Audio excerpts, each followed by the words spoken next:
Nectar വെച്ചിട്ടൊരു flower ഉണ്ടാക്കി വയ്ക്കാമല്ലോ. സംഭവം ഞാൻ അത്ര രസം ഉണ്ടാവുമെന്നൊന്നും വിചാരിച്ചിട്ടില്ല ഉണ്ടാക്കിയപ്പോൾ. ജസ്റ്റ് ഒന്ന് ട്രൈ ആക്കി നോക്കാൻ വിചാരിച്ച് ട്രൈ ആക്കി നോക്കിയതിന് ഏതായാലും വെറുതെ ഇങ്ങനെ കിടക്കല്ലേ, അപ്പോൾ അങ്ങനെ ഉണ്ടാക്കി നോക്കാൻ വിചാരിച്ച് ഉണ്ടാക്കി നോക്കിയതാ. പക്ഷേ സാധനം നല്ല അടിപൊളിയായിട്ട് കിട്ടിയാണ്, നല്ല രസമുണ്ട് കാണാൻ, നല്ലൊരു പ്രത്യേക ഭംഗി വരുന്നുണ്ട്. നമ്മളിങ്ങനെ ഫ്ലവർ വേസിലൊക്കെ ഇട്ട് വെച്ചാൽ നല്ല സെറ്റ് സാധനം. പിന്നെ വീഡിയോയിൽ കാണാനായിട്ട് കുറച്ചുകൂടി ലുക്ക് നേരിട്ട് കാണുന്നുണ്ട്. പിന്നെ ഉണ്ടാക്കാൻ സുഖമാണെന്ന് വെച്ചാൽ സുഖമൊക്കെ തന്നെയാണ്, പക്ഷേ മൂർച്ചയുള്ള കത്രിക എടുക്കണം, എന്നാലേ കറക്റ്റായിട്ട് മുറിയുള്ളൂ. എൻ്റെ കയ്യിൽ മൂർച്ചയുള്ള കത്രികയില്ലേ, ഇനി എന്നെ കൊണ്ടിട്ട് കട്ട് ചെയ്യാൻ ഞാൻ കുറേ കഷ്ടപ്പെട്ടിട്ടുണ്ട്. അപ്പോൾ അത് ശ്രദ്ധിച്ചാൽ മതി, അതുണ്ടായാൽ നല്ല സുഖത്തിൽ ഉണ്ടാക്കി കഴിയും. അപ്പോൾ എന്താ ഒരു ട്രൈ എടുക്കുക. എൻ്റെ കയ്യിലുണ്ടായിരുന്ന ഒരു നീല കളർ ട്രെയിൻ, അപ്പോൾ പിന്നെ ഇതിന് പെയിൻ്റ് ഒന്നും അടിക്കേണ്ട ആവശ്യമില്ലല്ലോ, അപ്പോൾ സുഖമായില്ലല്ലേ. അപ്പോൾ അങ്ങനെ അത് എടുത്ത് കണ്ടിട്ട് ചെയ്ത്.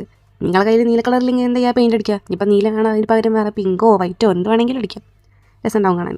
അപ്പോൾ നീലമല്ലെങ്കിൽ വെറുതെ പെയിൻ്റ് അടിച്ച് കൊളാക്കണ്ടല്ലോ വിചാരിച്ചിട്ട് ഞാൻ നീലമ്മ തന്നെ ചെയ്യാൻ വിചാരിച്ച ആ കളറിൽ തന്നെ ചെയ്ത്.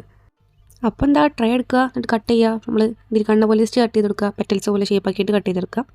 അങ്ങനെ ഞാനൊരു 3 സാധനം അങ്ങനെ കട്ട് ചെയ്തെടുത്തിട്ടുണ്ട്. അപ്പോൾ എനിക്ക് 2 ലെയർ പോലെ ആക്കിയിട്ട് ഫ്ലവർ മതി, ഞാൻ 2 ലെയർ ആക്കിയിട്ട് ചെയ്യാം.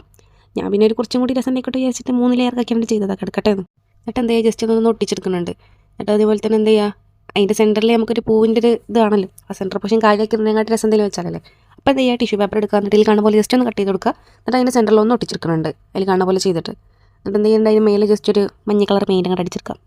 കുറച്ച് ഫുള്ളായിട്ട് ഇങ്ങനെ അടിച്ച് ഇതാക്കണ്ട, ജസ്റ്റ് അവിടെ ഇങ്ങനെ അടിച്ചെടുത്താൽ മതി, അതാകുമ്പോൾ രസം ഉണ്ടാവും കാണാൻ. ഓക്കെ, അപ്പോൾ നമ്മുടെ ഫ്ലവർ എന്തായി സെറ്റായി. ഇനി നമുക്ക് എന്ത് ചെയ്യുക, സ്റ്റെം ഉണ്ടാക്കാം. സ്റ്റെം ഉണ്ടാക്കാൻ എന്ത് ചെയ്യുക, കളർ പേപ്പർ എടുക്കാം, ജസ്റ്റ് ഒന്ന് ഹാഫ് ആക്കി കട്ട് ചെയ്യുക. എന്നിട്ട് എന്ത് ചെയ്യുക, ജസ്റ്റ് ഒന്ന് റോൾ ചെയ്ത് കൊടുക്കുക. ഇതിൽ കാണുന്ന പോലെ ജസ്റ്റ് ചെയ്തെടുത്താൽ മതി. ഇനിയിപ്പോൾ കളർ പേപ്പറിൽ വിചാരിച്ച് എന്ത് ചെയ്യുക, പേപ്പർ ഒന്ന് എന്ത് ചെയ്യുക, കളർ ചെയ്തെടുത്താലും മതി. അപ്പോൾ നമ്മൾ സ്റ്റെമ്മ് റെഡിയായി. പിന്നെ നമ്മൾ ലീഫ് എന്ത് ചെയ്യുക, ലീഫിൻ്റെ ഷേപ്പിൽ കട്ട് ചെയ്തെടുക്കുക. എന്നിട്ട് ജസ്റ്റ് ഒന്ന് കർവ് ചെയ്ത് കൊടുത്തിട്ട് ജസ്റ്റ് ഒന്ന് ഒട്ടിച്ചെടുക്കുക.